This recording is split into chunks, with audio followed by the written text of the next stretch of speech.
In my Katharine McPhee rabbit hole that I went down last night, I found, I think I had seen this, but I'd forgotten about it.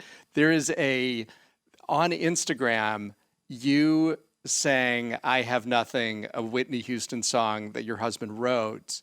And I remember when you did that on the show, but that was the song where your future husband, who was then a mentor, long before you started dating, but he stood up and defended you and Simon Cowell. Yes, Your just Honor. reamed you over that song. Yes, and I think it's interesting because, I'm very hard on myself, especially my younger self, because I'm like, girl, you've learned a lot. Let's just put it that way. When I look back at my younger self, but I think that's when David, when he saw me in the yellow dress, when he was like, I didn't see her that way the first time. Like, I think she's, he was sort of attracted to me, and he thought, I'm going to defend her. So I don't know if he actually thought I sang it that well, but he thought maybe he'd just defend me because he thought there's some future. It's like for planting us. a seed down the road. Yeah, exactly. Yeah, which definitely did not happen. We've known each other for all these years, and it was Idol really, it's so crazy because my sister works on Idol.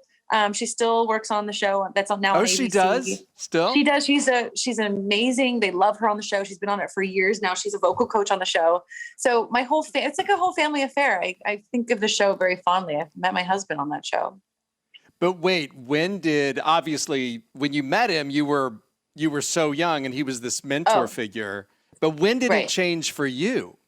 When did you see him in a different light? Well, that's a long story. I met him on the show, and then I went to a studio to record Summer Over the Rainbow because RCA signed me, and they hired him to produce. And I remember just being really enamored with him, but I was we still have it's not like the age difference changes, but you become older, and I was obviously way too young. I never saw him like that. But I was enamored. I loved being around him, and people love being around him, and he's just a great guy. He's an infectious guy.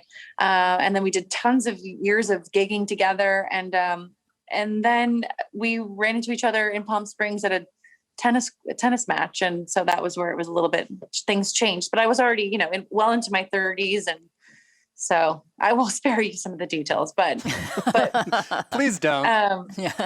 I'm kidding. Yeah. But so, we're actually in Palm Springs right now staying at our friend's place. So we love it here because it kind of reminds us of now, like when we started, things changed, but it did take me a long time to wrap my head around the idea of us being together for various reasons.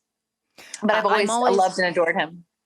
Oh, I was just going to ask, in my mind, outside of the pandemic, that you come down for breakfast and David's at the piano with Celine Dion and Babyface. And I just want that to be real. I don't know if that is what actually ever happens, but please tell me that happens. That could happen with Babyface. Probably not Celine. Okay. The fact that I grew up being obsessed with her, she's my ultimate. I love her so much. She's just her voice and all the songs, but the fact that he pretty much discovered her, it's the whole thing is wild that we're together. It is crazy, but Babyface and all three of us, we've done gigs together, and so I could actually pick up a phone and make that happen. But usually, my husband is the one who likes to sleep. So unfortunately, I don't think it's only a fantasy that I would ever wake up and he'd be there sitting there on the piano waiting for me. It's usually the other way around. I'm waiting for him to wake up.